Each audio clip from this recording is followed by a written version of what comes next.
जिन किन्हीं भी बहनों को बुरे सपने आते हैं, डरावने सपने आते हैं, नींद अचानक से खुल जाती है, पसीने से तरबतर वो होती हैं और ये सारी की सारी घटनाएं मासिक धर्म के दौरान बढ़ जाती है।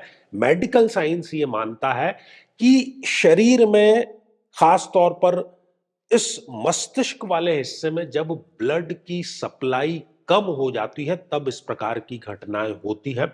और मासिक धर्म के दौरान जो है ये बहुत सी बहनों को इस भयावह स्थिति का सामना करना पड़ता है। मेडिकल एस्ट्रोलॉजी क्या कहती है इस बारे में, उस पर ही हम विचार विमर्श कर रहे हैं।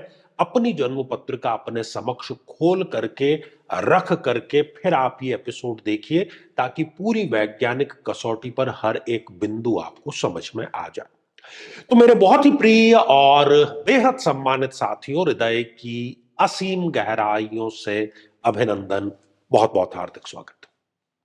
अभी तक आपने यदि अपने लग्न से संबंधित एपिसोड नहीं देखा है तो यहां आई बटन में हमने आपको उसका लिंक प्रोवाइड करा दिया।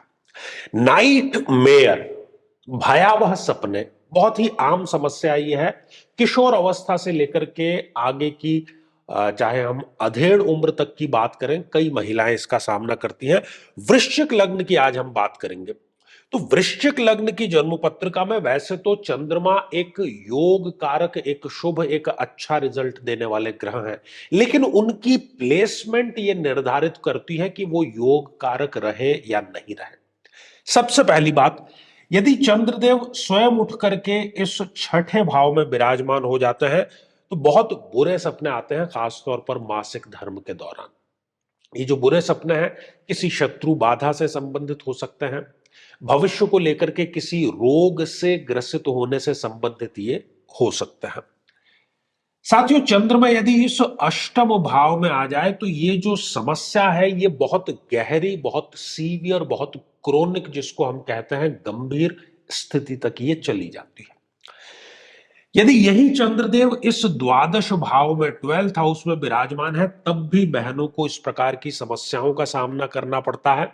बहुत ज्यादा भावुक वो होती है और ये जो समस्या है इसके इतर भी इनका जो मेडिकल का खर्चा है, डॉक्टर का खर्चा है, दवाइयों हॉस्पिटल का खर्चा है, वो लगातार इनका बना ही रहता है।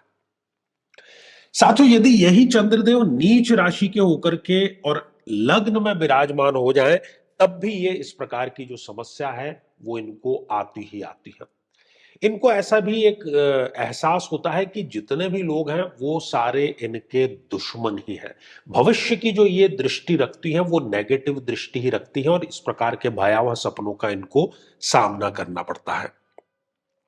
साथियों, आप देखिए कि इस जन्म पत्रिका के किसी भी भाव में यदि चंद्रदेव जो हैं वो राहु के साथ में युति करके विराजमान है, राहु और चंद्रमा की युति है, तो ये ग्रहण योग बन गया और इस ग्रहण योग के कारण भी इस प्रकार के सपनों की समस्या इन बहनों को अवश्य आती है।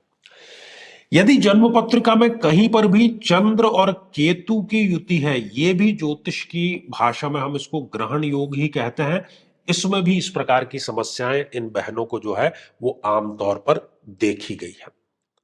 साथियों, इसके अतिरिक्त तो यदि चंद्रदेव इस जन्म पत्रिका में बुध के साथ में युत है तो बुध जो है वो वैसे भी इस जन्म पत्रिका में एक अति मारक ग्रह है। तो चंद्रमा का बुध के साथ में विराजमान होना हार्मोनल डिसबैलेंस भी देता है, त्वचा से संबंधित कोई ना कोई समस्या है वो भी देता है और इस प्रकार के सपने जो है उसका भी इनको सामना अवश्य करना पड़ता है।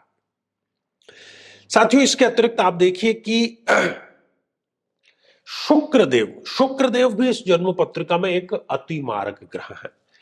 तो चंद्रमा यदि इस जन्म पत्रिका में शुक्र के साथ में विराजमान है तो भी इनको स्त्रीगत समस्याएं, जिसको स्त्री रोग कहते हैं, मासिक धर्म से संबंधित समस्याएं और इस प्रकार के बुरे सपनों की जो समस्या है वो चंद्रदेव इनको अवश्य दे देते हैं। साथियों, मैं समझता हूं कि जन्म पत्रिका खोल करके आपने देखा, बहनों को समर्पित एपिसोड है और मेरी जो आदत है वो साथियों कहने की है, पर साथियों से मेरा अभिप्राय यहां पर बहनों को लेकर के ही है। यदि इस प्रकार की समस्या है तो कुंडली में समस्या है, समाधान आप बाहर खोजेंगे, बाहर इसका फौरी तौर पर कुछ दिनों के लिए समाधान मिल जाएगा, लेकिन वो स्थायी समाधान नहीं होगा। ऐसी सभी बहनों को चाहिए कि वो चंद्रमा के अभिमंत्रित जल का सेवन नियमित रूप से अवश्य करें, और साथ ही जिस ग्रह की इनको महादशा चल रही है उस महादशा मंत्र साधना को भी अवश्य अपनाएं। कोई कारण नहीं कि ये जो समस्या है ये जड़ मूल से इनकी समाप्त अवश्य हो जाएगी। तो साथियों, ये तो आज का एपिसोड था। श्रृंखला ये हमारी आगे भी जारी रहेगी। अब समय है आज के हमारे कमेंट को शामिल करने का, और आज का जो कमेंट है ये सभ्या यादव जी ने पूछा है, और आप लिखती हैं कि क्या ये उपाय मायके या ससुराल दोनों जगह पर कर सकते हैं क्या? Please reply. आपके एक रिप्लाई से किसी की जिंदगी बदल सकती है। इस प्रकार की जिज्ञासाएं बहुत से कमेंट में थी, इसलिए ये कमेंट हमने शामिल किया है, और ये अद्भुत उपाय है जिस वीडियो में इन्होंने ये कमेंट किया है। और बहुत सी बहनों को, हजारों में जिनकी संख्या है, उनको इस उपाय से संतान प्राप्ति का आशीर्वाद महादेव की कृपा से प्राप्त हुआ है। तो बिल्कुल आप मायके में रहकर या ससुराल में रहकर, लेकिन एक ही स्थान पर रहकर ये उपाय जो है वो कर सकते हैं।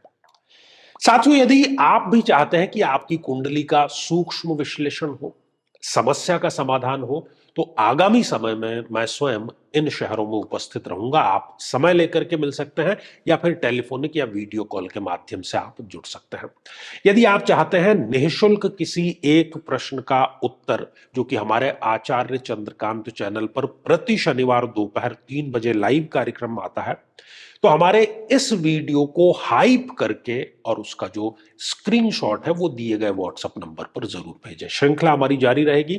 आज के लिए केवल इतना ही, इसी मंगल कामना के साथ में कि आप सभी स्वस्थ, समृद्ध और शांतिपूर्वक जीवन व्यतीत करें। नमस्कार। साथियों, कई वर्षों के जन्म पत्र का अध्ययन और लाखों कुंडलियों के अध्ययन के बाद हम ये कह सकते हैं कि यदि किसी की जन्म पत्रिका में मंगल पीड़ित है, तो उसको इस ग्रह की महादशा में इन 9 लक्षणों का, इन 9 कष्टों का, पीड़ाओं का अवश्य सामना करना पड़ता है। शत्रु बाधा, अपने ही भाइयों से पीड़ा, साहस की कमी, बार बार दुर्घटनाएं होना, व्यक्ति का अत्यधिक क्रोधित होना, रक्त अर्थात ब्लड में किसी न किसी प्रकार का विकार होना, किसी बीमारी में ऑपरेशन तक की नौबत आ जाना, या किसी बीमारी का बढ़ करके कैंसर का रूप धारण कर लेना, और बड़ी चीज कि शादी योग्य उम्र होते हुए भी व्यक्ति का विवाह ठीक समय पर संपन्न नहीं हो पाता। लेकिन साथियों, यदि आप भी इन सभी कष्टों से स्थायी और सटीक मुक्ति प्राप्त करना चाहते हैं, तो उसका तरीका है इस ग्रह की महादशा मंत्र साधना दीक्षा, जो विशेष रूप से आपके नाम, आपकी जन्मतिथि के अकॉर्डिंग की जाएगी, और गुरु दीक्षा के माध्यम से अभिमंत्रित माला भी आपको प्रदान की जाएगी, ताकि न केवल ये सारे कष्ट दूर हों, बल्कि ये पूरी की पूरी महादशा आपके लिए शांतिदायक और सुख समृद्धिदायक साबित हो।